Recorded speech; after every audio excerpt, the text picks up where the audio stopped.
আমাকে ভুলিয়ে দেওয়ার জন্য তাকে তাবিজ করা হয়েছিল। এত সস্তা ছিল না আমার ভালোবাসা। এই গল্পটা পাঠিয়েছে কলকাতার বসিরহাট থেকে মাহির আমান নামের একজন। আমি যখন ছোট ছিলাম তখন আব্বু আর আম্মুর মধ্যে ঝগড়া হয়েছিল, তাই আম্মু ডিভোর্স নিয়ে চলে যায়। তখন থেকে শুরু হয়েছিল আমার জীবনে নতুন কষ্টের অধ্যায়। তারপর থেকে আব্বু আর বড় ভাই আমাকে অনেক আদর যত্ন করে বড় করেছে। কষ্ট কি জিনিস সেটা বুঝতে দেয়নি। সালটা ছিল 2023 সাল। আমি তখন নতুন ক্লাস 10-এ উঠেছি। তখন আমি বাড়িতেই থাকতাম একা, আর বড় চাচাদের বাড়িতে খেতাম। আব্বু আর বড় ভাই থাকতো মুম্বাই। আমি বাড়িতে থেকে পড়াশোনা করতাম, আর পড়াশোনার পাশাপাশি একটা কাজ করতাম একটা কাপড়ের দোকানে। একদিন দুপুরে একটা মেয়ে এসে বলল, ভাইয়া আমাকে একটা জামা দেখান। তারপর মেয়েটাকে আমি অনেকগুলো জামা দেখালাম। পরে একটা জামা মেয়েটার খুব পছন্দ হলো। তারপর মেয়েটা আমাকে জিজ্ঞেস করলো, ভাইয়া জামাটার দাম কত? আমি বললাম 1200 টাকা। মেয়েটা বলল, ভাইয়া আমার কাছে এত টাকা নেই এখন, আমি এখন কিছু দিয়ে যাচ্ছি, আর বাড়িতে গিয়ে আমি বাকিটা ফোন পে করে দিব। আমি মেয়েটাকে বিশ্বাস করে জামাটা দিয়ে দিলাম। তারপরে মেয়েটা চলে গেল। আমি কাজ সেরে বাড়ি চলে আসলাম। বাড়ি থেকে আমি পড়তে গেলাম। পড়া শেষ করে বাড়িতে আসার সময় একটা অচেনা নাম্বার থেকে SMS আসলো। SMS এ লেখা ছিল, আসসালামু আলাইকুম, আপনার টাকা কোন নাম্বারে দিতে হবে বলেন। আমি সালামের উত্তর দিয়ে আমার ফোনপের নাম্বারটা পাঠিয়ে দিলাম। তারপর সে টাকাটা পাঠিয়ে দিল। মেয়েটার বাড়ি ছিল বঙ্গা সেগুনা নামক একটা গ্রামে, আর ওর নাম ছিল সুমিতা। ওর বয়স ছিল 15 বছর, ক্লাস 9-এ পড়তো। তখন থেকে আমাদের একটু একটু কথা হতো। সে আমার অনেক খেয়াল রাখতো, সবসময় আমাকে SMS করতো। আবার আমি কোনো মেয়ের দিকে তাকালে আমার উপর অনেক অভিমান করতো, আর আমার তার অভিমানগুলো ভাঙাতে ভালোই লাগতো। এভাবে আমাদের দিনগুলো ভালোই যাচ্ছিল। আমিও তাকে আস্তে আস্তে ভালোবেসে ফেলেছি, সেও আমাকে অনেক ভালোবেসে ফেলেছে, কিন্তু কেউ কাউকে বলতাম না। এমনভাবে কেটে গেল 5টা মাস। হঠাৎ করে একদিন সে আমাকে বলল, চলো আমরা দেখা করি। আমিও না করলাম না। দেখা করলাম একটা পার্কে। আমরা এসে বসলাম একটা বেঞ্চে। সে আমাকে বলল, একটা কথা জিজ্ঞেস করব? আমিও বললাম, হ্যাঁ করো। সে বলল, আমি তোমাকে অনেক পছন্দ করি, আমি তোমাকে ভালোবেসে ফেলেছি। তার মুখে এই কথাটা শুনে আমি অনেক খুশি হয়েছিলাম। পরে আমিও তাকে বললাম, আমিও তোমার মায়ে আটকে গেছি, আমিও তোমাকে অনেক ভালোবেসে ফেলেছি। তুমি আমাকে কখনো ছেড়ে যাবে না তো? সে উত্তর দিল, না, কোনোদিনও যাব না, মরে যাব, তবুও কোনোদিন ছেড়ে যাব না তোমাকে। আমিও ওকে অনেক বিশ্বাস করে ফেলি। তারপর শুরু হলো আমাদের নতুন গল্প। আমাদের অনেক আনন্দের দিন যাচ্ছিল। দেখতে দেখতে আমাদের রিলেশনের 1 বছর কেটে গেল। সে একদিন হঠাৎ আমাকে কল করে কান্না করতে করতে বলল, আমার আম্মু ছেলে দেখেছে আমার জন্য, আমাকে কাল দেখতে আসবে। আমি ওর কথা শুনে আমার আর কথা বলার শক্তি ছিল না। তারপর অনেক কান্নাকাটি করতো, আমি অনেক কান্না করতাম। পরের দিন সকালে উঠে আমি সুমিতাকে কল দিলাম, কিন্তু আমার কল রিসিভ করলো না। আমি অনেক কান্না করছিলাম, অনেক চিন্তা করছিলাম, ছটফট করছিলাম। তারপর দুপুরেও আমি ওকে কল দিলাম, কিন্তু রিসিভ হলো না। রাত 10টার পর সে আমাকে কল করলো। আমি তার কল দেখে তাড়াতাড়ি রিসিভ করলাম। সে আমাকে কান্না করতে করতে বলল, তারা নাকি তাকে পছন্দ করেছে।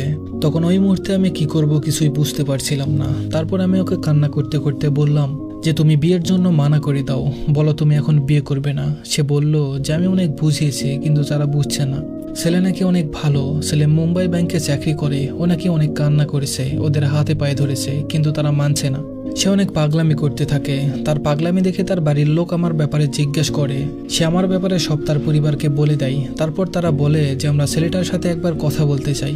তারপরে ঠিক দুপুরে ওর আম্মু আমার কাছে কল করলো, আমার বিষয়ে সবকিছু জানলো। আমি ওর আম্মুকে কান্না করতে করতে সবকিছু বললাম। তারপর তার আম্মু বলল যে, আমরা দেখছি কি করা যায়, তোমার আব্বু আম্মুর সাথে কথা বলে বা তোমার পরিবারের সাথে কথা বলে দেখছি। তারপর কল কেটে দিল। তারপর থেকে আমি খুব টেনশনে থাকতাম। আব্বুকে অনেক আকুতি মিনতি করে মানিয়েছিলাম। আমার আব্বু তাদের সাথে কথা বলতে চেয়েছিল, কিন্তু তারপর থেকে তারা আর কেউ কোনোদিন কল করেনি। আমি অনেক কান্না করতাম। তাদের নাম্বারে কল করলে নাম্বারটা সুইচ অফ বলতো। একদিন হঠাৎ করে অন্য একটা নাম্বার থেকে আমার ফোনে কল আসলো। আমি জিজ্ঞেস করলাম কে। তারপরে উপাস থেকে কান্নার আওয়াজ আসছিল। আমি বুঝে গিয়েছিলাম এটা সুমিতা। আমি বললাম, কি হয়েছে, আমাদের বিষয়টা কি মেনে নিয়েছে তোমার আব্বু আম্মু? সে বলল, না, কোনো রকমেই মানছে না। আমি অনেক চেষ্টা করেছি। আমি কান্না করতে করতে হাতে পায়ে ধরেও বলেছি যে আমি অন্য জায়গায় বিয়ে করব না, আমার ওই ছেলেকেই লাগবে, কিন্তু তারা মানছে না। এটা শোনার পর আমি আব্বুর সাথে তাদের কথা বলার কথা বলি, কিন্তু সে বলে যে কথা বলতে চায় না তার আব্বু আম্মু। আর সে এটাও বলল যে তাদের ফোনে যেন আমি কল না করি। এটা শুনে আমি অনেক কান্না করেছিলাম, অনেক ভেঙে পড়েছিলাম। তারপর আমি তাকে বললাম যে চলো আমরা পালিয়ে যাই, কিন্তু সুমিতা যায়নি আমার সাথে। সে বলে দিল, আমি যেতে পারবো না তোমার সাথে, আমি পরিবারের কথাই শুনবো।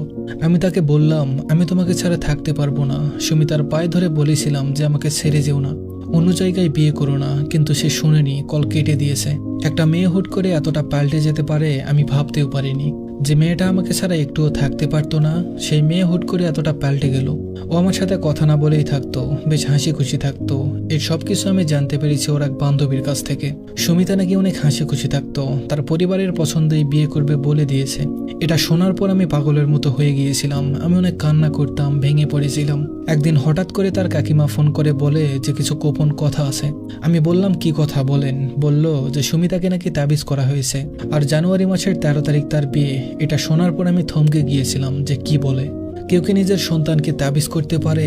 ওকে তাবিজ করে আমাকে ভুলিয়ে দেওয়া হয়েছে। আমি ওর সাথে অনেক যোগাযোগ করার চেষ্টা করেছি, কিন্তু আমি আর যোগাযোগ করতে পারিনি। ওর বিয়ের দিন আমি খুব কান্না করেছিলাম, এতটাই কান্না করেছিলাম যে একটা সন্তানহারা মাও এতটা কান্না করে না যতটা আমি কান্না করেছিলাম তাকে পাওয়ার জন্য। তার বাড়ির লোকের কাছে অনেক অপমানিত হয়েছিলাম, তাদের পায়ে পড়েছিলাম, কিন্তু তার পরিবার মানেনি। সুমিতার পায়ে পড়ে বলেছিলাম তুমি থেকে যাও, কিন্তু সে থাকেনি। তাকে হারিয়ে রাত জাগা, নেশা করা সব শুরু করে দিয়েছিলাম। পাগলের মতো হয়ে গিয়েছিলাম। আজ আমাদের ভালোবাসার বিচ্ছেদের 1 বছর 1 মাস। এখনো তার কথা মনে পড়লে খুব কান্না করি। হ্যাঁ, এখন আমি একা থাকতে শিখে গেছি। প্রতি রাতে নেশার একাকিত্বই আমার প্রিয় হয়ে গেছে। তাকে এখনো অনেক ভালোবাসি, শুধু আমি তার পরিবারকে এতটুকুই বলতে চাই যে আমি কোন দিক থেকে কমতি রেখেছিলাম। সব দিক দিয়েই তো আমি সুমিতাকে ভালোবেসেছিলাম। আমি কি তাকে ভালো রাখতে পারতাম না?